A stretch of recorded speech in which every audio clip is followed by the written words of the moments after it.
بسم الله الرحمن الرحيم أتى أمر الله فلا تستعجلوه سبحانه وتعالى عما يشركون ينزل الملائكة بالروح من أمره على من يشاء من عباده أن أنذروا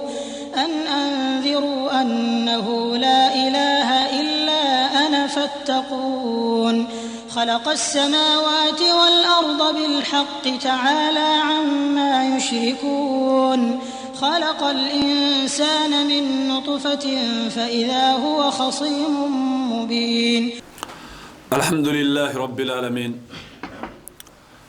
الحمد لله الذي ألا فقهر وبطن فقبر وملك فقدر استوى على عرشه كما أخبر وعلى الوجه الذي أراد وبالمعنى الذي قال وبالكيف الذي هو أعلم استوى استواء منزها عن الهلول والانتقال فلا الأرش يحمله ولا الكرسي يسنده بل الأرش حملته والكرسي عظمته فالكل محمول بلطف قدرته ومقرون بجلال قبضته فالاستواء معلوم والكيف مجهول والإيمان به واجب والسؤال عنه بدعة ومن الله الرسالة وعلى الرسول البلاغ لأنه تعالى كان ولا مكان وهو على ما كان قبل خلق المكان لم يتغير عما كان علم ما كان وعلم ما يكون وعلم ما لا يكون لو كان كيف كان يكون واشهد أن لا إله إلا الله وحده لا شريك له ملك عزيز جبار حي قيوم ومع ذلك لا يظلم أحدا واشهد أن سيدنا ونبينا وعظيمنا وحبيبنا محمدا رسول الله صلى الله عليه وسلم يقول الله سبحانه وتعالى بعد أعوذ بالله من الشيطان الرجيم لا خير في كثير من نجواهم إلا من أمر بصدقة أو معروف أو إصلاح بين الناس ومن يفعل ذلك ابتغاء مرضات الله فسوف نؤتيه أجرا عظيما ومن يشاقق الرسول من بعد ما تبين له الهدى ويتبع خير سبيل المؤمنين نوليه ما تولى ونسليه جهنم وساءت مصيرا إن الله لا يغفر أن يشرك به ويغفر ما دون ذلك لمن يشاء ومن يشرك بالله فقد ضل ضلالا بعيدا إن يدعون من دونه إلا إناثا وإن يدعون إلا شيطانا مريدا لعنه الله وقال لا تغزن من عبادك نصيبا مفرودا ولأضلنهم ولأمنينهم ولأمرنهم فليبتكن آذان الأنعام ولأمرنهم فليغيرن خلق الله ومن يتخذ الشيطان وليا من دون الله فقد خسر خسرانا مبينا يعدهم ويمنيهم وما يعدهم الشيطان إلا غرورا أولئك مأواهم جهنم ولا يجدون عنها محيصا الحمد لله يقول النبي صلى الله عليه وسلم خيركم من طال عمره وحسن عمله وشركم من طال عمره وساء عمله. Falhamdulillah, mes chers frères et sœurs, on remercie Allah de nous avoir guidés, de nous faire parmi les musulmans. Car on dit toujours, il n'y a pas un bienfait qui est plus meilleur que d'être musulman. L'homme, il peut être riche, il peut avoir tout, mais s'il n'est pas musulman, il l'a perdu. Mais l'homme, il peut être pauvre si le musulman, il a reçu. Comme le prophète sallallahu alayhi wa sallam nous dit ça dans un hadith, il a dit le jour de la résurrection, on fera venir l'homme le plus riche du monde. Et la personne, depuis qu'Allah l'a créé, il n'a jamais eu de souffrance ni de problème. Il a vécu que dans le bien, que dans le plaisir sur plaisir. Mais il est mort, il n'adorait pas Allah, il n'était pas musulman. Les anges, ils vont lui mettre dans l'enfer l'équivalent d'une seconde, de le faire sortir. Allah lui demande, est-ce que depuis que je t'ai créé, tu as déjà eu de bien? Il dit, Allah, depuis que tu m'as créé, je ne sais pas c'est quoi le bien. Une seconde de l'enfer, ça lui a fait oublier tous les plaisirs, des délices, de ce qu'il a gagné dans ce monde, parce qu'il n'a pas adoré Allah. Ils vont faire venir le plus pauvre du monde, qu'il a vécu toute sa vie, que dans le problème, dans les souffrances, mais il a adoré Allah jusqu'à la mort. Ils vont le mettre dans le paradis, l'équivalent d'une seconde, de le faire sortir. Allah il lui demande, mon serviteur, est-ce que depuis que je t'ai créé, tu as déjà eu de mal? Et dit, Allah, depuis que tu m'as créé, je ne sais pas c'est quoi le mal. Une seconde de paradis, ça lui a fait oublier tous les problèmes. Donc là, d'être musulman, il n'y a pas plus meilleur. Donc, c'est sujet, cette conférence, on parle de quoi? De l'associationnisme et l'égoïsme. C'est les deux choses sur lesquelles que la vie des Africains ils tournent sur ces deux choses-là. Donc on adore Allah, mais la plupart des gens ils adorent Allah, mais en même temps ils associent, mais pour eux ils ne savent pas que c'est quelque chose qui est très mauvais. L'associationnisme, il y a le plus grand, il y a le plus petit. Le plus grand, si l'homme il meurt sur ça, même s'il fait la prière qu'on va mettre sa tombe sur la Kaaba de la Mecque, il va partir en enfer. Mais le plus petit de l'association, par exemple les actions qu'on va le faire, l'homme il se montre avec la vanité pour que les gens ils l'apprécient, ou bien pour que les gens ils soient satisfaits de lui, ils soient contents de lui. C'est ça qu'on appelle le plus petit de l'associationnisme. Mais ça, l'homme il n'est pas récompensé dedans.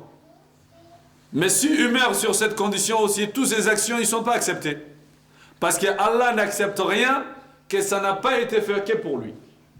Pour qu'Allah il accepte une action, il faut que l'homme il le fait uniquement qu'il cherche l'agrément d'Allah qui est dans cette chose pour Allah. Mais il ne cherche pas autre chose. Les gens on lui apprécie, on ne l'apprécie pas, il s'en fout. On le remercie, on ne le remercie pas, il ne le fait pas pour les gens. Mais il le fait uniquement que pour Allah. Mais le plus grand, l'associationnisme, l'homme s'il meurt avec ça, même s'il fait la prière, il va partir en enfer. Ça c'est lequel? C'est lequel que le maman et les papas et des grands-pères et des grands-mères qui vivent dans ça, et jusqu'à présent, aujourd'hui, nous les enfants aussi, on a vécu dans ça. Quand il y a un problème, le problème, on doit se diriger vers Allah pour résoudre nos problèmes. Ce n'est pas les marabouts, ni les charlatans, ni des féticheurs, ni des voyants qui peuvent résoudre nos problèmes. Aujourd'hui, quand nous on a des problèmes, on se dirige vers qui? Vers le marabout, ou bien vers le voyant, ou bien le féticheur, alors qu'eux, ils ne peuvent rien faire. C'est des humains comme toi. Ils partent aux toilettes comme tu pars aux toilettes. Ils portent des toilettes dans leur ventre, des caca et des pipis, comme tu les portes. Le seul, le tout-puissant qui peut faire les choses, c'est que Allah. Mais tout ce qui est en dehors d'Allah, ni chaud, ni froid, il ne peut rien faire. Donc la vie de ce monde, ce bas monde, elle tourne sur deux choses. Umurun hissi wa ma'nawi. Et tout ce qui est de hissi, haza ma yaduru bil asbab. Ça c'est quelque chose que ça se fait avec des causes. Par exemple, moi je ne travaille pas, toi tu travailles, je dis, déclare-moi ton travail si ton patron il a besoin de quelqu'un. Cela n'est pas interdit. Ça on appelle hissi. Je cherche une femme. Maintenant, je dis, si vous me trouvez une bonne femme, qui est pieuse, vous me dites, je veux me marier. Cela n'est pas interdit. Je cherche un homme à me marier, et si vous trouvez quelqu'un de pieux, vous me le dites. Cela n'est pas interdit. Prête-moi ta voiture, ou bien ton boubou, ou bien tes chaussures. Tout cela n'est pas interdit. Ça, c'est des causes. mais tu n'arrives pas à te marier, ou bien ta fille, elle n'arrive pas à trouver quelqu'un se marier, ou bien ton fils, il n'arrive pas à trouver du travail, ou bien toi-même, tu n'arrives pas à trouver du travail, ne va pas chez les marabouts d'aller chercher que les marabouts ils te fait quelque chose pour que tu vas avoir du travail. Ça, c'est haram. Ça, on appelle ma'nawi. Si les marabouts, ils disent que moi, je peux te donner la chance, comme eux-mêmes, ils disent, chance, succès, amour, et les chances dans le jeu hasard. Si le marabout il peut donner la chance dans le jeu hasard, pourquoi lui-même il ne va pas prendre un ticket de loto de gagner 2 milliards? Il n'a pas besoin, lui. Toi, tu vas venir de lui dire, et fais-moi un travail que mon patron il puisse me donner une voiture. Lui-même, il n'a pas de vélo. Il n'aime pas les voitures, lui aussi. Avant qu'il te fasse ça, pour que lui-même, il ne le fait pas. Donc, un shirk, ça c'est quelque chose que Allah ne le pardonne pas si l'homme il meurt dessus. La seule chose qui peut que Allah il pardonne l'homme, s'il se repentit avant la mort. Le prophète sallallahu alayhi wa sallam l'a dit dans un hadith authentique de chez Muslim, il a dit celui qui vient voir un voyant ou bien un charlatan, donc ce qu'il lui a dit, qu'il le croit, il a dit pendant 40 jours, Allah n'accepte pas sa prière. Pendant 40 jours. Tu n'as pas de travail. Demande à Allah qui te donne du travail.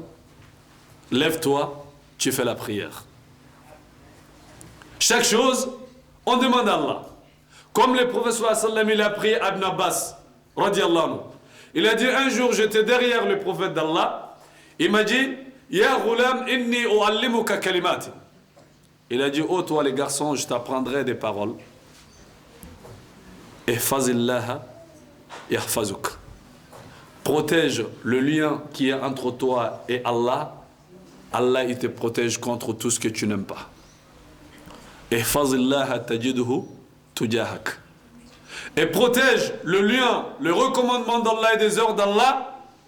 Et les jours que tu as besoin d'Allah, et tu trouves Allah, il est là pour résoudre tes problèmes. Si tu demandes quelque chose, demande à Allah.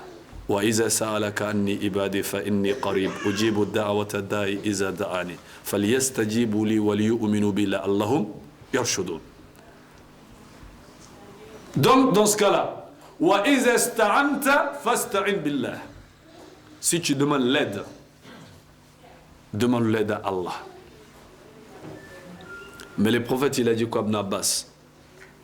Il a dit wa'alam annama asabaka lam yakun li yukhtiak. Sache que tout ce qui t'est arrivé ne pouvait pas te rater. Wa ma akhta'aka lam yakun li yusibak. Tout ce qui t'a raté ne pouvait pas t'atteindre. Et dans un hadith, il a dit si le monde se regroupe pour te faire du mal, ils ne peuvent pas te faire du mal sauf le mal qui a été destiné chez Allah. Si ils veulent se regrouper de te faire des bonheurs aussi, ils ne peuvent pas sauf le bonheur qui a été écrit chez Allah. Mais la plume, le stylo a écrit, le feuille sèche. Dieu a créé le destin de chacun de nous avant la création de ces cieux, de cette terre. De 50 000 ans en avance, la terre et le ciel n'existaient pas. Maintenant, si on a des problèmes, ne se dirigez pas vers le marabout. Lui-même, il ne connaît pas là où le bonheur il se trouve. S'il savait, il va chercher le bonheur pour lui. Toi aussi, ne sois pas ignorant. Mais ça, c'est la chose que Dieu le déteste. Un homme parmi nous qui veut se marier avec une femme, qu'il associe un autre homme dans sa femme. Qui accepte ça? Personne n'accepte que tu associes un autre homme dans ta femme. Mais pourquoi nous, on associe des choses avec Allah dans ces créatures? La sorcellerie que les gens ils le font, la plupart ça vient dans la famille, soit l'oncle, soit la tante. Donc là, chez nous les Africains noirs et chez les Arabes, il y en a partout. Mais la sorcellerie, c'est faux, ce n'est pas la vérité. Mais quand on dit ça, les gens, ils disent, pourquoi vous dites que la sorcellerie c'est fausse, et alors qu'on voit que ça touche aux gens? Non. Le prophète sallallahu alayhi wa sallam, il a dit, wa inna min al-bayani la sihra. Dans une bonne parole, l'explication, ça aussi on appelle la sorcellerie. La sorcellerie, ce n'est que d'illusion. Ce n'est pas de la vérité. C'est du mensonge. Mais c'est du mensonge que les marabouts, les charlatans et les chétans, ils travaillent ensemble. Je vais vous donner un exemple plus bref, qu'on arrive à comprendre c'est quoi la sorcellerie. Allah il nous dit dans le Coran, le moment que Moïse, alayhi salatu wassalam, il a rencontré les sorciers de Pharaon. Le jour que tout le monde était là, donc là, quand ils se rencontraient, là, les sorciers, ils ont jeté leurs bâtons et les cordons qu'ils avaient, et s'est changé en serpent devant Moïse. Donc là, il change, on dirait qu'il marche. Mais en vérité, c'est faux. Parce qu'un sorcier, sa sorcellerie, il touche aux yeux des autres, mais lui-même, il sait que c'est faux. L'exemple de ça, regardez. Plus que la technologie s'avance, elle nous donne une tradition dans le Coran. Pourquoi? Des films qu'on va venir s'asseoir devant la télé, de regarder ces films. Films de guerre, ou bien de vampires. Donc là, quand on s'assoit, on regarde ces films, il y a des bâtiments qui s'explosent, et combien de gens qui meurent. Mais le réalisateur, lui, quand il va s'asseoir devant la télé, il sait que tout ça, c'est des montages, c'est faux. Mais toi, quand tu es en train de regarder, des fois, juste que tu fais comme ça, tu crois que c'est de la vérité. Mais alors que c'est faux. Mais c'est tes yeux qui sont en train de faire ça. C'est des montages qu'on a fait devant tes yeux, mais pour toi, c'est de la vérité, alors que celui qui a fait la réalisation, le montage de ces films, il sait que c'est faux. Donc souvent, on le voit que nous-mêmes, on marche. Quand tu fais chaud, tu regardes sur la route devant toi, et ça se fait, on dirait qu'il y a l'eau devant toi, mais tu vas arriver là-bas, il n'y a rien. Donc ça, c'est les yeux qui fait ça. Mais en vérité, c'est faux. Et pour que vous arriviez à comprendre encore la sorcellerie que c'est faux, un menteur, il va venir de parler entre deux copines qui s'aiment. À cause de la jalousie, elle va mentir sur l'autre. L'autre, il ne va plus parler à sa copine, alors que c'est des mensonges, c'est faux. Avant qu'ils cherchent à savoir la vérité, ils vont plus parler. Et comme ça aussi dans la famille, et comme ça aussi avec le mensonge, on peut séparer un homme à sa femme. Mais est-ce que le mensonge, il a fait quelque chose ou il n'a pas fait quelque chose? Il a fait quelque chose. Et c'est comme ça aussi la sorcellerie. Je vous donne un exemple. Encore. Quand on regarde le magicien, il est dans une salle. Il est en train de faire des spectacles devant tout le monde. Il sort des cartes comme ça, et là, quand il les fait comme ça, c'est en argent. Des mouchoirs, il les transforme en argent. Mais pourtant, nous, quand on va rentrer dans la salle, c'est des tickets qu'on va prendre. Ces tickets-là, il faut payer. Mais si le magicien, il est fort, on rentre gratuit, et il a qu'à transformer tous les papiers en argent. Lui-même, il n'a pas besoin de l'argent. Parce que l'argent du ticket que nous, on va prendre, lui, il est payé avec ça. Et souvent, on le voit, il met une personne dans une caisse devant nous. La personne, on coupe la caisse en quatre. N'est-ce pas? Et puis après, la personne, on va venir mettre la caisse l'un contre l'autre et ils vont mettre quoi? Ils vont mettre un tissu dessus. Il va venir avec un mouchoir, il va faire comme ça, il va faire comme ça. Il frappe. Et puis tu vois la fille elle sort, elle fait comme ça. N'est-ce pas? Quand la fille elle sort, elle fait comme ça. Nous on dit mais c'est un magicien, il est fort. Si lui il pouvait faire ça, il n'a qu'à aller faire ressusciter son grand-père dans sa tombe. Si on pouvait couper quelqu'un, de le redonner encore la vie, une deuxième fois, personne n'allait mourir dans sa famille à lui. Mais le djinn, ils sont forts. Un djinn, il peut se transformer en une fourmi. Le djinn, il peut se transformer en tout. Donc là, quand on le met, le magicien, il travaille avec des djinns. La fille que vous le voyez, ce n'est pas une vraie personne.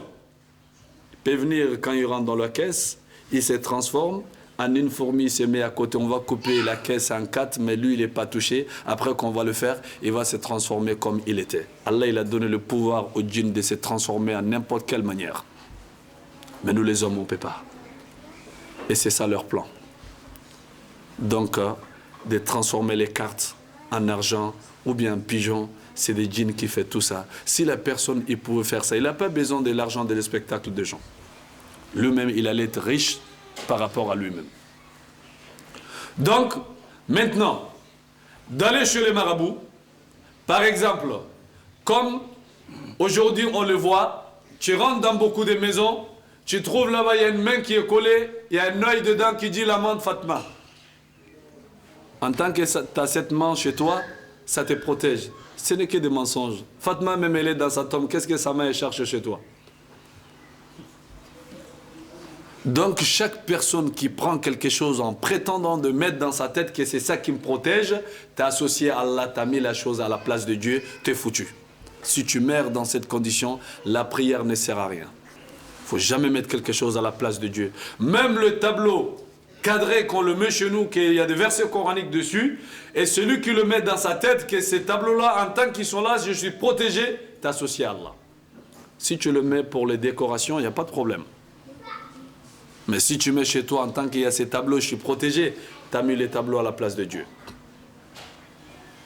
Il faut enlever ça dans ta tête. L'amant de Fatima, il faut le prendre, il faut le casser. Celui qui met le Coran dans sa voiture, qui entend qu'il y a ce Coran-là dans ma voiture, et ma voiture elle est protégée, il est associé à Allah. Il n'y a qu'Allah que l'homme il doit mettre dans sa tête. Ni un prophète, ni un ange, ni un messager, ni un marabout, ni un voyant, ni un charlatan peut te protéger. Celui qui peut te protéger, c'est Allah. Il n'y a que ça qu'il faut mettre dans sa tête. Si tu mets ça dans ta tête, là maintenant, tu as une bonne base. Mais si tu n'as pas ça, tu n'as rien. Donc maintenant, le monde Fatima, il faut le jeter. Et là, souvent, et tu rentres dans des maisons, il y a le moment, ils vont aller chez les marabouts, de dire, fais-moi un gris-gris, je mets en dessous du coussin, ou bien le coussin de mon mari, pour que mon mari n'arrive pas à marier une deuxième femme qui reste qu'avec moi. Les femmes, elles font ça aussi. Ou bien, ils vont demander au marabout, fais-moi quelque chose, et pour que mon mari, et il divorce ma co-épouse, et que moi je reste avec lui. Tout ça, c'est à cause de l'amour de dunya. Ton mari, il va divorcer ta co-épouse. Maintenant, ta co-épouse, elle va partir. Maintenant, le mari, quand il va mourir, toi, tu vas où? Il meurt. Il vous laisse. Donc, ça, c'est des choses que l'homme, il doit savoir. Tout ce qu'il le fait, que ça contredit la religion. Allah subhanahu wa ta'ala, celui qui meurt en faisant la sorcellerie contre les gens, il va partir dans l'enfer. Sauf celui qui le faisait, il est arrêté, il se repentit vers Allah. Là, il est tranquille. Mais si on le fait en faisant des choses qu'on n'a pas droit, et ça, c'est des choses que ça nous conduit dans le feu. Ne va pas chez les marabouts. Alors, quand on a un problème, le prophète sallallahu alayhi wa sallam, il nous a jamais interdit de ne pas faire quelque chose s'il ne nous a pas donné la solution. Je vais me marier avec un homme, avec une femme. Je ne sais pas si c'est quelqu'un de bien ou bien si c'est pas quelqu'un de bien. Et il y a une chose que j'ai dit aux filles, il faut se marier, hein. Il faut pas rester à la maison, il faut laisser la place aussi aux petites sœurs. La chambre des filles, elle est remplie. Il n'y a même plus place pour le lit des petites. Il faut laisser la place pour des petites sœurs aussi. Il faut se marier. Maintenant, il y a une chose que les filles, ils essayent d'éviter. On ne peut pas éviter le destin. Toi, ta sœur, ou bien ta cousine, ou bien ta copine, elle s'est mariée. ça ne va pas avec son mari. Le mari, il l'a trahi ou bien il l'a trompé. Il dit, mais si les hommes, ils sont comme ça, Wallah, moi, je ne me marie pas. Est-ce que c'est qu'Allah, il a destiné pour ta cousine ou bien ta copine ou bien ta soeur, c'est la même chose pour toi? Toi, tu vas dire, donc, moi, je ne suis pas prêt, j'attends. Tu vas faire 3 ans pour éviter quelque chose. Le jour que tu vas te marier, tu vas tomber dans le plus pur que c'est qui est ta soeur, elle a eu. Mais, il y a un conseil que je vais te donner aux frères, aux sœurs. Si on veut se marier, ou bien on est dans le problème, comme le prophète sallallahu alayhi wa sallam, il a dit, Iza hamma ahadukum bi amrin falyatawadda wa lisalli rak'atayn min ghayri al-farida. Si l'un de vous, il a la souci de quelque chose, il veut se marier, il ne sait pas si c'est quelqu'un de bien. Maintenant, ou bien je vais voyager, je ne sais pas si le voyage est le bien pour moi ou bien le mauvais pour moi. Tu fais juste tes ablutions pour venir faire le 2 rakat de la prière d'istikhara. La prière d'istikhara, tu vas faire ça. Si c'est un homme bien, le doigt il se trouve dans la citadelle du musulman. Et si tu ne sais pas lire, tu ne sais pas dire quelque chose, et pendant la prière ou bien après le salam, lève ta main et tu demandes à Allah subhanahu wa ta'ala, Allah, je veux me marier avec telle personne, je ne sais pas si c'est quelqu'un de bien ou bien c'est pas quelqu'un de bien. Allah, si c'est quelqu'un de bien, montre-moi un signe, et si c'est quelqu'un de mauvais, montre-moi un signe. Mais il y en a, ils croient que si tu fais la prière de consultation, il faut aller dormir pour voir quelque chose. Toi, tu fais toute la journée qui est à mentir. Quand toi, tu vas dormir, tu vas voir quoi que des sauterelles? C'est que des sauterelles que tu vas voir ou bien des moustiques qui volent. Toute la journée, toi, tu écoutes que la musique, tu fais que des mensonges. Quand toi, tu vas dormir, tu ne vas rien voir de bien. Mais quand tu fais la prière de consultation, que tu veux te marier envers quelqu'un et avec quelqu'un, ou bien tu veux rentrer dans quelque chose après la prière de consultation, si tu trouves une sérénité ou bien un apaisement du cœur, c'est qui veut dire que la chose elle est bonne pour toi, engage-toi. Mais si tu trouves que ton cœur, ta poitrine, elle est serrée, que tu n'es pas contente, ou bien tu n'es pas contente et angoissée, c'est qui veut dire que ne t'engage pas. Pour les hadiths, les prophètes sallallahu alayhi wa sallam a dit as-sidqu tumanina. La vérité, c'est l'apaisement du cœur. Wal kazbu riba, le mensonge, ce n'est que des hésitations. Donc, si tu dors, tu vois quelque chose, falhamdulillah, il y en a aussi quand ils font la prière de consultation, Allah il va leur montrer la chose claire. Ils vont voir. Les hommes, ils peuvent te trahir, mais Dieu ne trahit personne. Maintenant, fais la prière de consultation. Si Allah t'a montré que c'est bien, si tu as confiance en Allah, tu vas te marier. Si tu n'as pas confiance en Allah, tu vas pas te marier. Moi, je crois que l'homme, s'il n'a pas confiance en Allah, c'est à qui d'autre qui va avoir confiance? Maintenant. C'est à qui d'autre qui va avoir confiance? Maintenant, au lieu d'aller consultation des marabouts, 30 € ou bien 45 €, au lieu d'aller gaspiller ça, fait tes ablutions, tu vas faire 2 rakats, Allah il va te montrer. Ne gaspille pas ton argent. Les 30 €, va le mettre dans la caisse de la mosquée ou bien envoie quelqu'un de la famille au bled. Il va faire doigt pour toi. Et donc là, fais essuyer l'arme d'un pauvre avec ces 30 €. Allah t'essuiera tes larmes. Fais du bonheur aux gens. Allah te fait du bonheur. Mais va pas gaspiller ton argent chez les marabouts en faisant des consultations. Il ne connaît rien. C'est un menteur. S'il pouvait faire quelque chose, lui-même, il n'allait pas être dans le problème. Donc là, Allah subhanahu wa ta'ala, quand on fait la prière de consultation, Dieu, il nous montre la vérité. Donc, ce qui veut dire, il ne faut pas aller voir les voyants. Donc, il ne faut pas aller voir les voyants, de ne pas faire des choses qu'on n'a pas le droit de le faire.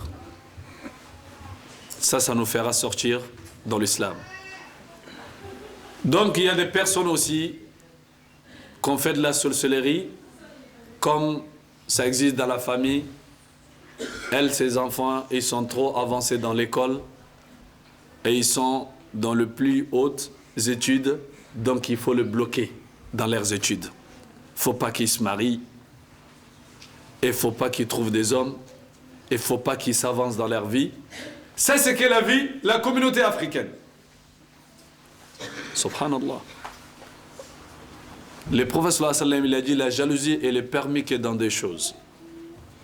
Un homme à qui Dieu a donné le savoir du Coran. Il fait la prière de nuit avec le Coran, jour et nuit. Donc là, il enseigne des gens avec la science de ce livre. Donc là, cette personne, et que d'avoir la jalousie pour cette personne, Allah subhanahu wa ta'ala, et d'avoir la jalousie sur cette personne, elle est autorisée. Ou bien, tu dis, si Allah m'avait donné la science comme cette personne aussi, j'allais faire comme lui. Donc tu vas être avec lui dans la récompense égaux. Même récompense que lui. Et si c'est le mal aussi, même récompense.